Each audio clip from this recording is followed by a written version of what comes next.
Pernahkah mendengar nama Leo Tolstoy? Sastrawan Rusia Kristen yang sangat terkenal.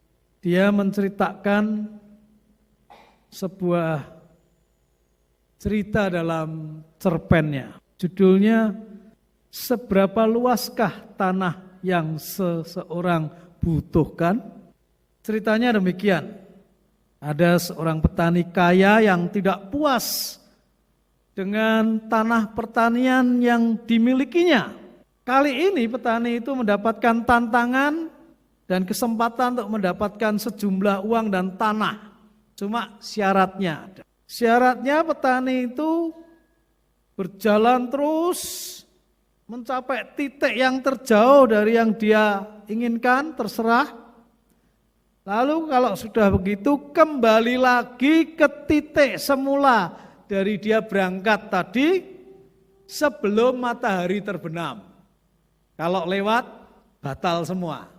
Tapi sebelum matahari terbenam silakan semua yang sudah dijalani tadi menjadi milik petani kaya itu. Nah ini gampang banget toh. Lalu deal. Maka dia pagi-pagi sudah gelisah sekali menunggu matahari terbit. Begitu matahari terbit dengan senang dia jalan dengan cepat. Terus matahari makin meninggi. Dia masih terus dengan semangat jalan dengan cepat. Tidak minta istirahat sama sekali. Terus begitu rupa. Sampai melewati tengah hari pun dia tidak mau berhenti makan atau istirahat. Dia ingin sebanyak-banyaknya, maka dia terus jalan terus makin cepat. Matahari mulai turun. Jam 3 sore baru dia seperti orang yang ingat diri. Wah, ini sudah terlalu jauh. Nanti jangan-jangan pulangnya enggak bisa nututi. Kembali ke tempat semula, gagal semua nanti. Maka dia putuskan berhenti, kemudian balik. Mulai jalan pulang. Makin dia jalan pulang, makin sadar, wah tidak bisa ini kalau cuma jalan. Harus lari supaya bisa ngejar kembali ke tempat semula. Maka dia lari begitu rupa. Makin lari dia makin merasakan, waduh masih terlalu jauh. Tadi jalannya terlalu jauh, apa boleh buat? Harus lari lebih kenceng lagi. Makin kenceng. Matahari turun terus. Akhirnya itulah dia tempat start tadi semula yang sudah ditunggu oleh orang banyak. Kemudian dia tambah kecepatannya karena matahari sudah turun. Sudah sebentar lagi mencapai petang hari pukul 6. Maka dia lari sprint terakhir. Berhasil masuk. Persis matahari turun, dia tiba di tempat itu. Selamatlah sudah. Aku jadi kaya benar-benar dengan tanah yang demikian luas. Tapi kemudian dia roboh. Ternyata jantungnya tidak kuat Bapak Ibu, mate. Ceritanya agak humoris. Tapi juga sekaligus ironis. Menggambarkan bagaimana keserakahan orang itu. Pada akhir novel itu, Leo Tolstoy menjawab pertanyaan di awal tadi. Berapa banyakkah tanah yang dibutuhkan oleh seseorang? Jawabannya cuma 1 kali 2 meter untuk mengubur manusia yang serakah. Bapak Ibu, pertanyaan yang penting bagi kita adalah apakah kita memiliki kekayaan ataukah kita dimiliki oleh kekayaan? itu menentukan seluruh hidup kita. Petani dalam novelnya Leo Tolstoy tadi, pertama-tama ceritanya cuma membutuhkan tanah. Dia mulai menabung uang, dia kemudian membeli sebidang tanah kecil, dia usaha lagi, dia simpan lagi duitnya, makin bertambah simpanannya, dia bisa beli lagi sebidang tanah, dia makin banyak memiliki tanah karena kerajinannya, tapi kemudian dia mulai menginginkan lebih banyak tanah lagi. Sekarang dia sebetulnya sudah mulai kaya, tapi dia dikuasai oleh keinginan dan keserakahannya. Dia terus cari tanah-tanah yang bisa dia beli.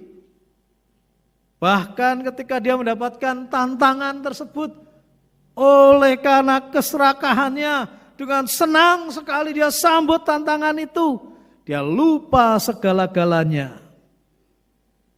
Dan akhirnya dia mati dalam keserakahannya. Dia lupa kondisi tubuhnya, dia lupa makan, dia lupa istirahat, dia lupa segala-galanya. Beda memiliki kekayaan dan dimiliki oleh kekayaan ternyata sangat tipis sekali. Bisa hanya dalam satu hari orang berubah semuanya dan nasibnya menjadi berubah sama sekali. Ini gambaran dari kehidupan kita semua. Kalau kita sudah dikuasai oleh kekayaan kita, maka kita lupa diri. Sebetulnya apa sih yang dibutuhkan? Sebidang tanah untuk digarap, mendapatkan hasil, cukuplah. Tapi seringkali orang ingin menjadi kaya raya dengan ketamakannya, bahkan dengan tega untuk melakukan berbagai jalan demi keserakahannya itu. Lalu apa yang dilakukan? Akhirnya kita tidak bisa berkata cukup. Kita jatuh di dalam berbagai dosa dan keinginan. Gaya hidup kita menunjukkan betapa gaya hidup yang tidak pernah puas seringkali. Kita sebetulnya apa yang kita butuhkan dalam hidup ini? Kita butuh alat komunikasi, kita butuh. Tapi apakah kita membutuhkan smartphone yang mahal-mahal? Sebetulnya juga tidak. Paling-paling ya orang kan lihat, wah hebat, handphonemu top. Cuma itu. Kita dipuji orang dan seterusnya. Kita butuh alat transportasi, butuh. Entah mulai dari sepeda, mungkin butuh sepeda motor, mungkin mobil, mungkin butuh truk untuk angkutan usaha kita. Tapi kita seringkali harus mengejar gengsi dengan segala penampilan yang wah. Begitulah kita bergumul dengan segala gaya hidup kita. Maka benar pertanyaan kita, apakah kita dimiliki atau kita memiliki harta benda itu? Injil hari ini mengajak kita untuk merenungkan kembali bersama-sama tentang hidup dan spiritualitas kepuasan hati. Berani berkata cukup. Enough is enough. Seringkali kita tidak sanggup untuk mengatakan cukup itu.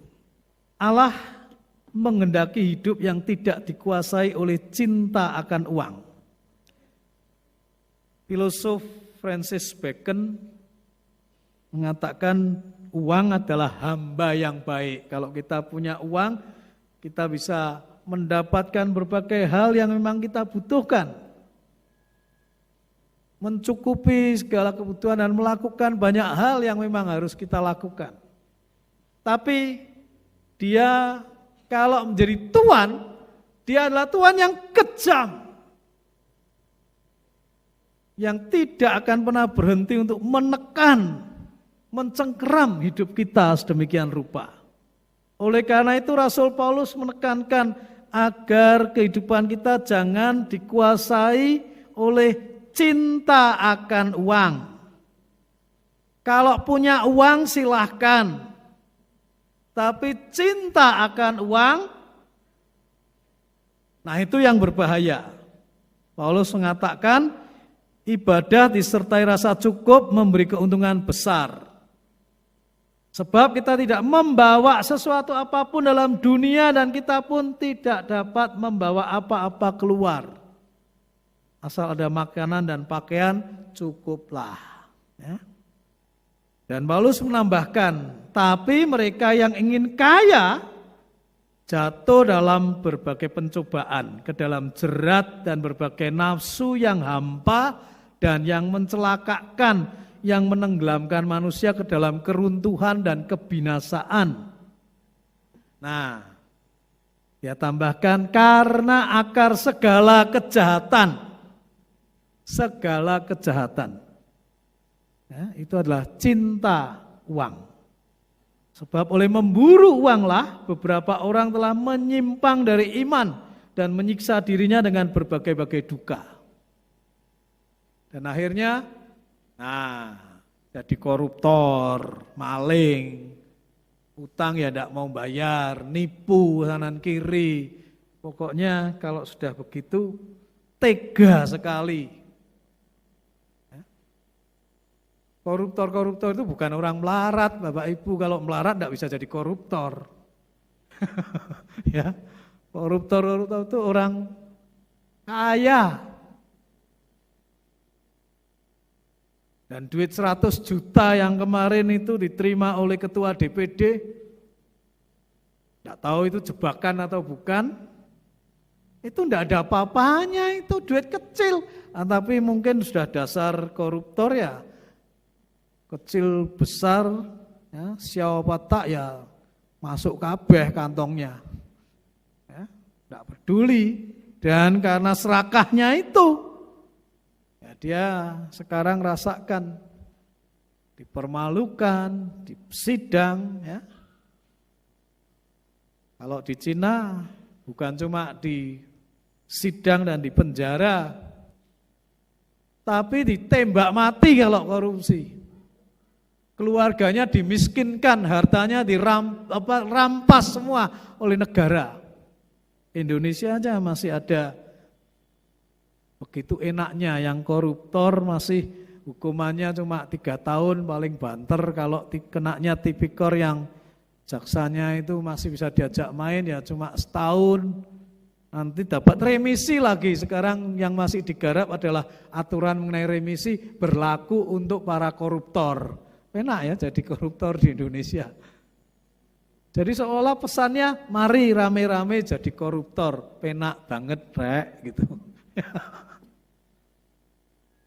Indonesia dalam sistem yang seperti itu. Orang-orang yang rakus, yang tamak diberi kesempatan. Maka yang muncul berbagai penindasan dengan tega. Saya baru wawancara seorang pegawai perusahaan transnasional, buka tokonya di semua mal di Indonesia ada. Kerjanya, karyawannya itu cerita, 12 jam satu hari, dari jam 10 siang sampai jam 10 malam. Memang ada istirahat 1 jam, jadi ada istirahat 2 jam di sela-sela tugas mereka. Tapi ya itu tidak ada lembur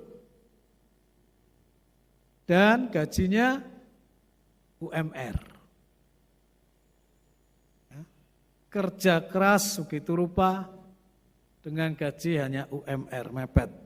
Di Jogja paling berapa? 1,4 berapa begitu, hampir 1,5 juta. Kerjanya 12 jam. Nanti kalau sakit bagaimana? Urus sendiri. Tidak ada BPJS, tidak ada apa. Itu pelanggaran peraturan terhadap bagian perburuan, loh. Tapi ya dibiarkan saja. Ini perusahaan transnasional besar. Kalau Indonesia tidak mengizinkan, dia cari negara lain yang masih mau menampung investasinya begitu rupa.